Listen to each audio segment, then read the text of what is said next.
Welcome back, ladies and gents. We are joined today by Luke and Joshua, Abu, Jared, and Kane. It's a pleasure to have you all with us. Introducing our guests, Luke and Joshua from the Joshua and Caleb Network. They have their own YouTube channel dealing with lots of pressing issues out here in the Holy Land. Would you guys, Joshua, would you like to take the start and tell us a little bit about your channel and what you guys are doing?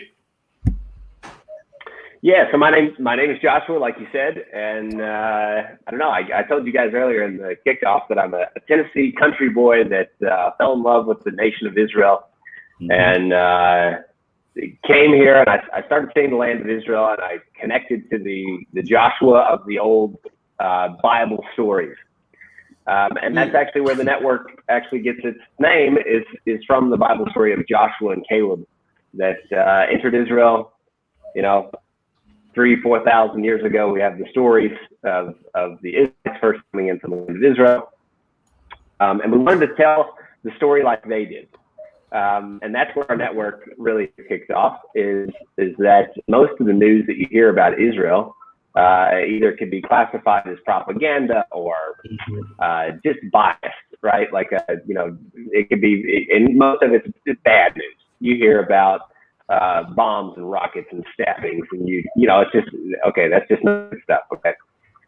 We know that kind of thing happens sometimes, but it's not the biggest news that happens here. This nation is a very beautiful nation, a lot of beautiful people, and so we wanted to share the good that happens here.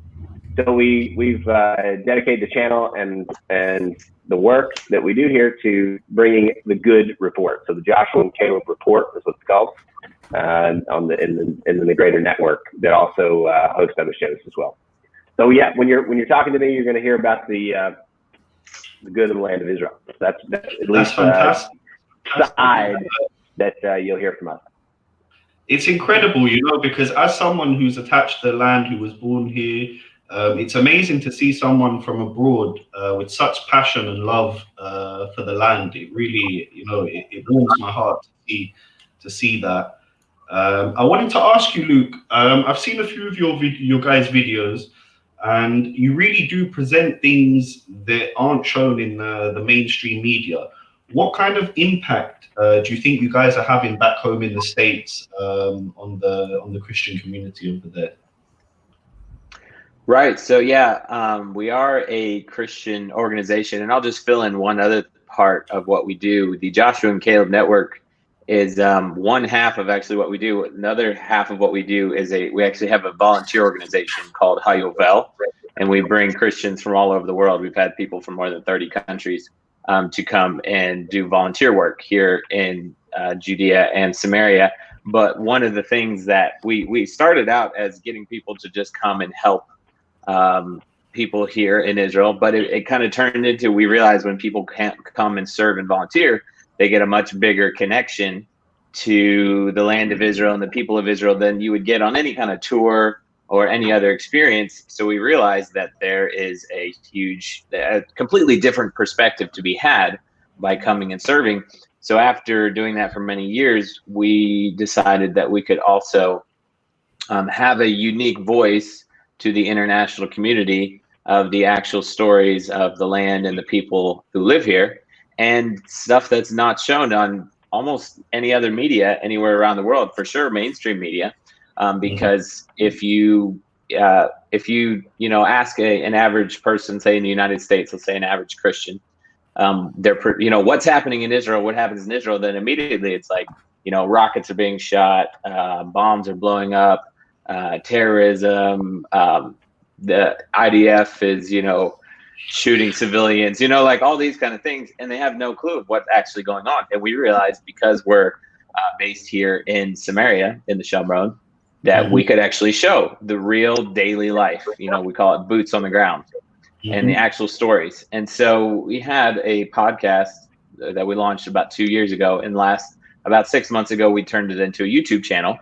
And just in the last several months, we really, I think, hit a chord of kind of showing the actual life here. And one of the things we want to do is, obviously, we're a Christian organization. We're based in a Jewish settlement here in Samaria. So we work a lot with the Jewish community. But we also recently, in the last couple of months, we also want to show what's happening on the Palestinian side of the life in the villages and show both sides of the story. So that's one thing that we've started doing. A lot of our shows we do as a show style from a studio. But one thing we started doing about a month ago, we did a story called I Went Into a Palestinian Village, and it went viral, nearly 100,000 views now. And we realized, hey, that is something that people really want. They don't just want to see from a studio. They want to see the actual people. They want to see the actual places, the towns, the villages, the cities. So now about once a month, we're trying to go out and do a show of showing the actual up close places, talking to the people, and without an agenda, even really, of not editing and cutting, but letting people talk. On the show that we did a month ago, we interviewed the mayor of Tur Messiah, which is a Palestinian village about 30 minutes south of here. And we just played his whole interview, exactly what he said, and we want people to know we're not cutting this up and trying to make it into something that's, what he wasn't actually saying. So I think that's what we want to do. As Joshua said, the Joshua and Caleb Network is named after the Joshua and Caleb of old, 2 spies that brought a good report versus 10 that 10 spies, all they could do was talk about the negativity and things like that. So we want to show the positivity that's happening here, but we want to show the truth of really what's happening on the ground. That's really cool. I was just about to ask you, where did you come up with the Joshua and Caleb name, but you explained it when you said spies. It's a story from the Torah, right? So absolutely, that's right. I'll let you in a little secret too. Joshua has a twin brother named Caleb. So when the show first started, they were the hosts of the show, and it fit both, the biblical story and the Joshua and Caleb, the twin brothers.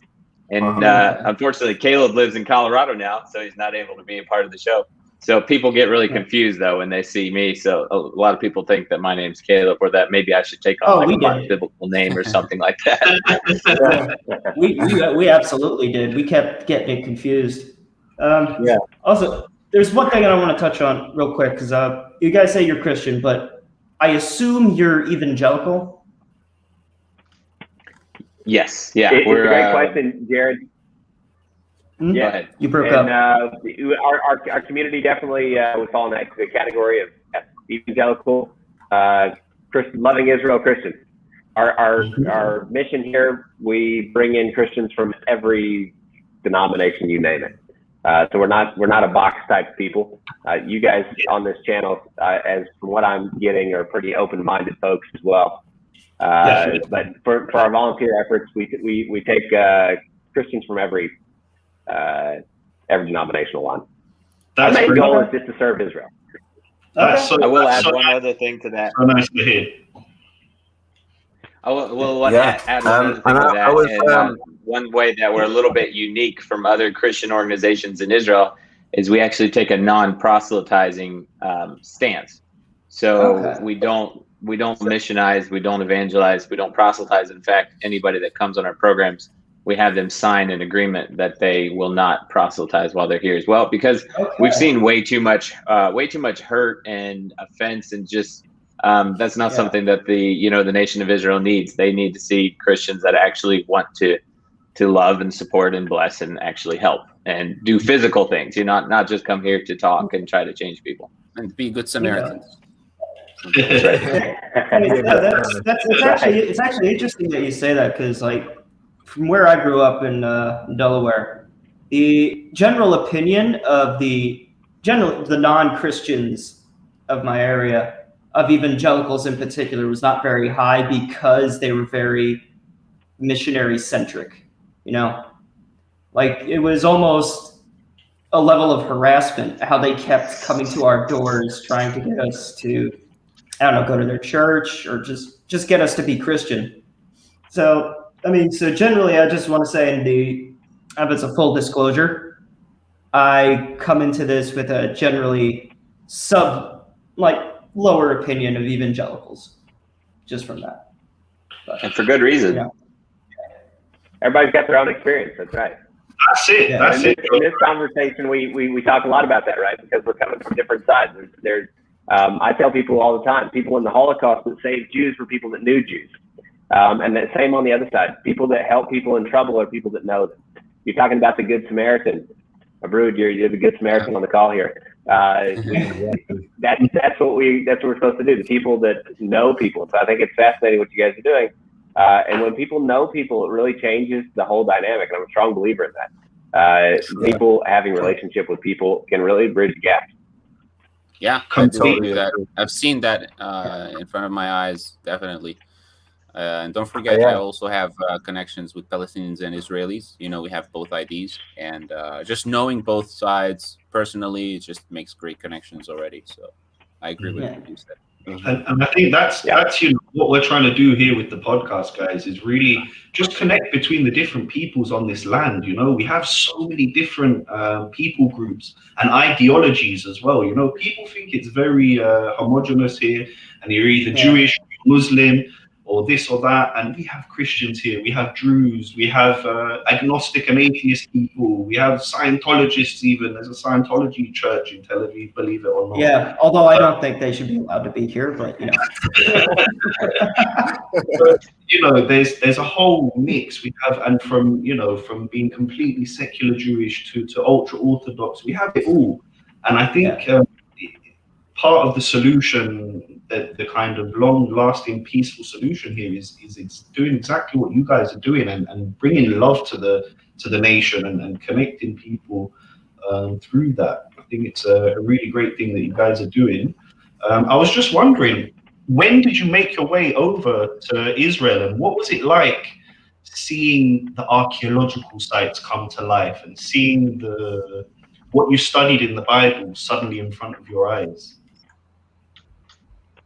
I tell you, I came to Israel when I was 14 years old for the first time, and it did for you know. And speaking about my background, for somebody that comes from the United States as a Christian and comes to Israel, it's the biggest like just light bulb, like just explosion of life that you could ever imagine, because it's everything you grew up reading about. That's like it becomes 3D, it becomes a living, just boom, it's there. You know, we came out here to Shiloh, and it was, whoa, the tabernacle rested there. You know, like all these Bible stories that you know about, you know, Joshua, you know, we go over here to Harival, right next door to you, and we see where the altar was, or we go over here to, you know, Jerusalem, and you know, everything just comes alive from our background of history. So, and amazing. I think it's one of the biggest things that, for a Christian to connect to their roots and their faith, to come here to Israel, I tell you, there's nothing that you could do more to build and understand better of what you actually believe. It's actually walking here in the land of Israel. Like another example would be Jacob as well. I had a Christian. I took a Christian there for a tour, and he told me like it's like you're like drinking from the same water that Jesus might have drank from. So it does make the story come alive. I can understand that 100%. Well, even if you're not drinking the same water, you're sitting around the same well. That's for sure. For sure. Yeah. That's it. Beautiful church over there. Yeah. Abrood, when are you going to take me? I'm ready to go. I'm not, guys. I'm ready to take you. Possibly Friday. It's open now, so. Let's do it. Yeah. Well, like Kane, you're slowing down, buddy. Yeah, Kane, you're a little bit cutting off. Yeah. And now you're cutting off completely. Yeah, he's got a good question there. He does. It's building up. It's that's one of the issues of being a smaller operation, is that you know, sometimes our internet connections just decide they don't want to work. Oh, Mainly goes, are you back? Hey, baby boy, you didn't leave me? I think there's some Wi-Fi issues. But what I was asking is how many of the Christians that you bring here do you see they decide to move to Israel in the end? Nobody can actually move here on that basis, so it's only a volunteer effort. So they actually, as far as returnees, we have hundreds and hundreds of returnees. People that want to serve and love like this. I think when people come and get introduced to Israel and understand more than just a news channel, they they connect in a much deeper way. It's boots on the ground, like Luke said earlier, and that connection, it's much deeper. So we have hundreds of people each year that some are coming back. Yeah, I'd say a good half of our folks are people that come back, yearly even. So we have hundreds of people that join the project. Obviously, outside of a COVID year, there's typically hundreds and hundreds of people. Yeah, it's a complete outlier. This. Yeah. One more thing. I just want to do a quick side tangent because you brought it up. Nobody can move here. You guys have work visas or residency? No, we just have multi-entry. Multi-entry. Okay. That's cool. That's great. I was just wondering, guys, when you bring people over here with the project with Yovel, what kind of stuff do you do? Do you go to archaeological sites? Do you do farm working? What kind of volunteer stuff do you guys do? Go ahead, Luke. Yeah, so we do all mostly work in farming. That's like our main thing. We work with Jewish farmers from here all the way down into southern Judea. And that's mostly in vineyards. So we do work with like the grape harvest, planting. We work with we just finished the pruning. Another big project that we just started is tree planting. So we've been doing we actually planted, Josh, have we planted 3,000 trees? Yeah. 3,000 trees in the last 6 months. Wow. Actually right here on Mount Gerizim. Is it palm trees? Planting trees. So y'all are environmentalists. That's right. Is it what's it called? Pine trees. I love pine trees. Pine trees. One thing, and Josh, you could talk a little more about this if you want, but one thing is that we really want to get going here. We want to get a movement going is to actually start planting indigenous trees. So trees that were native to the land of Israel many years ago, and start planting them again for the long-term effect of helping to restore the land. But just quickly, and Josh can explain more about that too, but other things we do, we have done archaeological work. We've done a little bit of work on Har Ival, Joshua's altar. We've done work in Shiloh, the ancient tabernacle site, and a few other things. But that's, here and there whenever we have the opportunity. But basically, people need help. We take volunteers out there and go and help them, mostly in the farming, agricultural type sector. That's amazing. That's absolutely amazing. And I think doing something for the land is so pure, you're literally doing something for everybody here that lives on the land and planting the trees and doing those kind of things. I think it's amazing. And we were speaking a little bit off air about the project Cleaning the Hate, which is done by our friend Inon, who runs a charity called The Home, which tries to bring Israelis and Palestinians together just to do a simple task like cleaning the land. Which is one of the things personally that I find very frustrating about Israel. Oh my God, yeah. You go all over the country and there's rubbish, around the place, and it's just like, why? We have such a beautiful country. Like, let's look after it properly. Let's, not treat it, like a landfill. Harm the land. And I just think that what you guys are doing over there, planting trees, bringing guys over, it's really pure, it's really nice. Planting trees like a bunch of liberals. Right. That's fantastic. And I wanted to ask you, just to bring it back to bridging the gap, you have a lot of experience dealing with both Jewish farmers and Palestinians. So as the boots on the ground, how disconnected from the reality do you think that the media is? Do you see that there is genuine open-mindedness among the Palestinian people and the Jewish people here? Kane, I think there's certainly a gap between the two. As we go into Arab villages, I drive through Arab villages every day. It's something that is very normal for me. There is a gap between, I believe, here's the situation.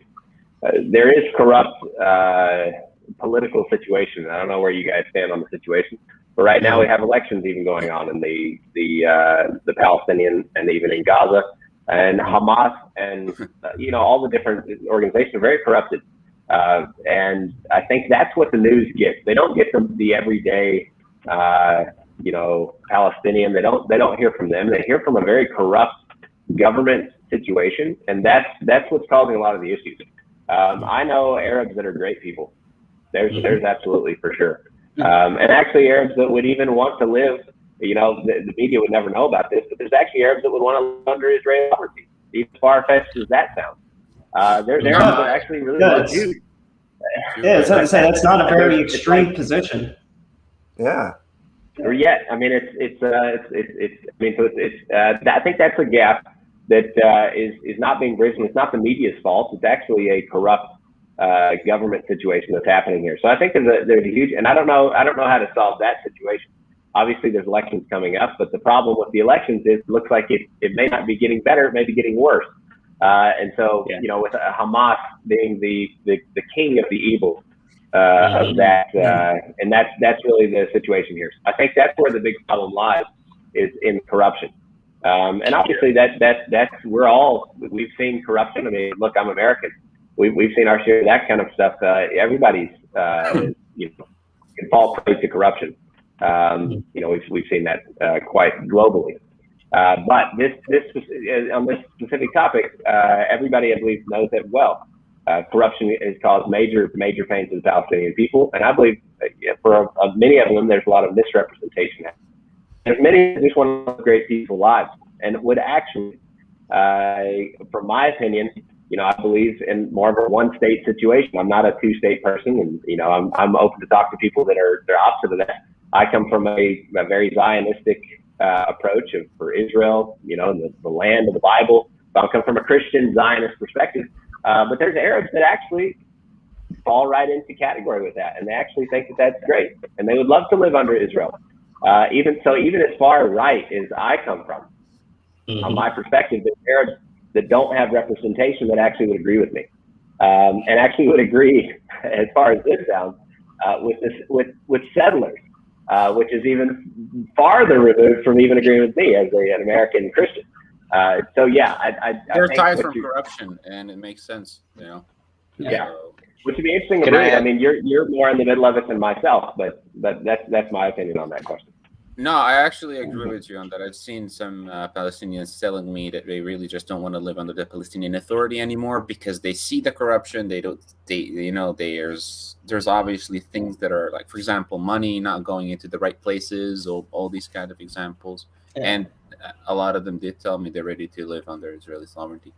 Although they might not feel comfortable saying that live for obvious reasons. To be a peace activist as a Palestinian is definitely more challenging. So that's one thing I wanted to just add is we've been filming stuff here in Israel for many years, but we're a little bit new to filming in like the Palestinian areas. But I mean, the first time we went out and filmed, we found it immediately. It's like there's a major difference between when the camera's off and you're having coffee and the camera turns on. Our viral show that we did in Palestinian villages, we had an amazing hour-long conversation with a man and his son, but he didn't want to be on camera, and his story was just incredible. And then he took us to the mayor's office and let us interview the mayor, and the mayor had to you could tell he had to put on his politically correct rhetoric for the camera. And I just wanted to tell two stories that I like to tell people when you talk about the boots on the ground. People say, what do Palestinians actually think? What do Israelis think? Well, the answer is there's no one answer, right? But a good example that I have personally experienced is there's an Arab village close to where we live where we do a little bit of shopping sometimes called Hawara. And one time I stopped to get some laffa bread for an event that we're having for our volunteers. And I stopped, got the bread that I needed. And as I was walking back to my car, there was an old Arab sheikh that walked up to me, the long white robe and the red beard and everything. And he just started talking to me, and I was just talking to him, making conversation. Well, within 60 seconds, he started going on a rant about how much he hated the Jews, about how he called them pigs and he called them dogs, and he hates Donald Trump, and hates, all this stuff. And he just went on and on and on. And he was getting himself all riled up, to the point where he starts following me to my car, and literally the shop owners I just bought bread from had to yell at him to leave me alone so I could get in my car and leave, So that's like one example. Okay, so very soon after that, I'm in the same village, probably 2 blocks away from where that happened. I go into another store, like an appliance type store, go downstairs to a showroom, and a settler couple, Orthodox Jewish couple, walks in behind me. They come down into the showroom. They walk over to the owner of the store, the settler guy from Elon Murray nearby. He hugs the store owner. They kiss each other both cheeks, and then they sit down and they hand their baby over to the store owner. And the store owner, Palestinian man's rocking the baby, and this Jewish couple sitting there at the table flipping through the catalog, looking at their choices. So it's like, that's the story of what's actually happening here. Boots on the ground. You have 2 completely opposite equations, but you do, and all that to say, like Josh was saying, you do have the people that just genuinely want to live in peace with their neighbors and their brothers and sisters. Exactly. It really does depend what narrative you've been sold, and which way you've been pushed down. Like I know a lot of Israelis and Palestinians that the political stuff, they don't even pay attention to it anymore. They just live their lives because it's above them, like this whole conflict. They just want to focus on their lives, live a peaceful life, and get on with things. I think it's 100%. Yeah, it's a very I think it's one of the challenges that we're having right now is that for example, Palestinians getting educated, for example, from a young age, whether intentionally or not, they develop this sort of hatred towards like Israelis in general, but especially against soldiers, and that kind of that grows to Israelis in general. And then when you have, for example, that example that you gave as or the couple that went to the shop, I mean, a lot of Palestinians would see it okay, some would see it not okay, and the some that would see it not okay, they can unfortunately damage that person's reputation. So that's why some people would do that less. You know what I mean? And I think the challenge that we have right now is to show people that this is the way that we want the 2 nations to live together. We had a great example of that. Even I think it was last week or so. The story about Rami Aman. I don't know if you guys saw the story, but trying to speak. He was a had him on the show. Activist. We just had him on very recently. Yeah. Great. So you know the story. I think that's a pure example of what we're talking about. Somebody that to reach out, talk to Israelis, even if it was very leftist, and from that point, even that, from a very leftist view of how things should work out here, was not acceptable to Hamas-run Gaza. And that's, I think, highlights what we're speaking about, is the corruption that's involved. It doesn't let people share their views or even hope to even bring a little bit of unity in the midst of, bad situations. So I think just that story just shows, again, our point. No, for sure. It was a pleasure having Rami on and hearing his. It's a fun guy. He's a really nice guy. And I think the future of Israeli-Palestinian relations, it's built of people like that. He's a very, very special guy, doing what he's doing, and people. I don't think people quite realize how much he's sacrificing to do what he's doing. Because in the West, almost. We have it so good, in America, in Britain, in Europe, and people don't really understand. They don't even understand the concept of war anymore. It's like foreign. They don't understand the concept of bravery. We really don't. In the West, no understanding of what bravery is. No understanding. We're so spoiled over there in the West, in Europe and America, with our little bubbles where we don't have to worry about anything. Where the most pressing issue is something the homeowners association has to say. Meanwhile, over here, we're trained to just wait for the air raid siren so I can run downstairs to the bunker.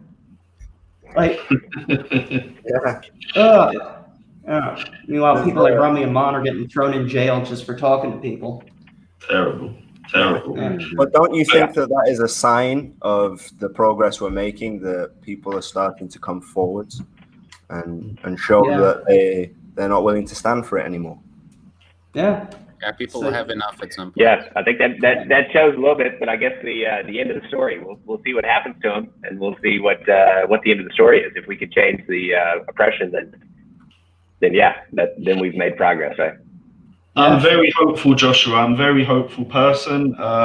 You know, my granddad actually lived around the Gaza area years and years and years ago, and he was involved in farming and agriculture, and things were completely different back then. People don't realize how strange the reality is now.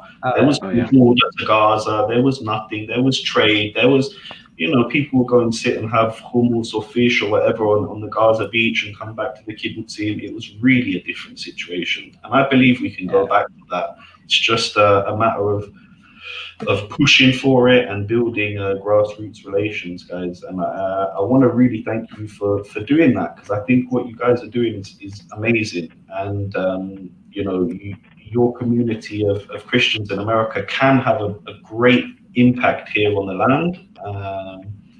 And as long as it's not too overbearing. Legitimately concerned. Only from a fellow American. Only from a fellow American. We'll get the critique over here. Yeah. You know, but before we go, as a fellow American, I want to ask one final question before we close this up.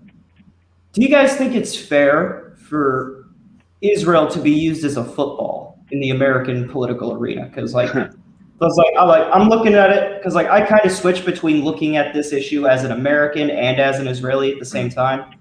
So it's a very weird perspective. Sometimes I can say things that sound very anti-American just because my frustration with how American politicians, both Democrat and Republican, talk about Israel. It seems very, I don't know. I feel like America looks at Israel as if they control us sometimes. And I think as much as Israel and America are, you know, such amazing allies and peace partners, Israel's literally like America's only ally in the Middle East. That's, you know, like a democratic run state. Yeah. And they need that relationship. But sometimes I do think that Israel would be much better off as a nation if they were not relying on America's international support, or, you know, even, you know, foreign aid and stuff like that. It's just because it seems like so much of Israel's policies are shaped by what they think that America thinks of them. And sadly, we have a new administration that's not helping the situation whatsoever. It's like American support for Israel has just flipped 180 degrees in the past couple months. So, but the good thing is, and we always tell people this, is it causes people to actually stand up even stronger for Israel. So if say you're a Christian or not a Christian, whether or not, if you support Israel, support the Jewish people, if you have a government that is not so supportive, then it actually causes you to rise up and actually do something about it and be more vocal and be even more supportive. So that's the good part about it, is it makes people even stronger in their support. Because they feel like they need to do something, because they're not relying on an administration that's just, you know, so supportive of Israel. But yeah, I totally agree with you that Israel should not be the football that America's kicking around all the time. Definitely. And I think, you know, all these kind of failed, you know, peace. If you look at Oslo, you know, and if you look after that, it's just a mess. It's just a mess. Let us solve our issues here between us, you know, Israelis, Palestinians, get them to a negotiating table. If other people, Americans, Russians, whatever, if people want to be involved, sure, help, but from the sideline. Don't play it like, oh, I'm going to do the deal. I'm going to be the one, you know. That's also why Trump's thing was it was a non-starter, you know. When I looked at the Trump plan, deal to make. And I saw land in the south that I was literally there yesterday, you know, being taken away from me. I'm like, what's he on about? You know, no, like that's not going to happen. That's right. Well, you have a Western culture that does not understand. You have a Western culture that does not understand the Middle Eastern culture, and they're trying to force their Western perspective onto a Middle Eastern, you know, peace process, you know, type thing. And I just want to say too, as you were saying about Gaza, the Gaza area, from all the people that we know in Judea and Samaria, it was exactly the same before Oslo happened. We have pictures and videos from the 1980s from settlements here in Judea and Samaria of the Palestinian leadership and Israeli like settlement leadership all sitting together at each other's weddings, at each other's bar mitzvahs, and at each other's events, working together, shopping Luke, together, and even everything. more than and that, then, Luke, it was more than that. They were sitting together celebrating the establishment of a new settlement. yes, Mhm. yeah, Yeah. we Did the have world know those. that? We have That's those photos crazy. on file. Like we literally That's have insane. photos of that on a hard drive. It's I crazy. know. And then they say, peace broke out and it all fell apart. All fell apart. Yeah, exactly. Peace broke out. No, I don't. We don't have time to get into the whole, No. Yeah. Oslo and the mess and Intifada. We don't have. We'll have you on later. We'll have you Yeah, on we again. would love to have you guys back. I think we had a great conversation, Absolutely. guys. It was a Yeah. real pleasure to have you on. And I know it's a bit short notice, but if you guys want to make it on Friday up to Husby's Inn, it will be a real pleasure to meet with you guys and see you over there if you guys can make it, of course. Yeah, and That'd also be good. I Jacob think, Swell. Kane, you have my email address. Please send me more information about it because, yeah, I'd love to find out. And for sure, we'd love to hook up with you guys. Yeah, and Absolutely. if you want I'll to send you Yeah, on. Abrood, and I'm holding you to the trip.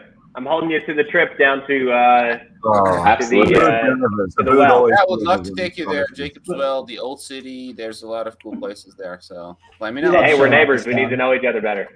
I agree. Yeah. Do it. All right. All right. Well, It's been good, guys. Guys. Thanks for having us on. Thank you, guys. Appreciate Real it. pleasure, Joshua. Real it's great having pleasure. you guys here.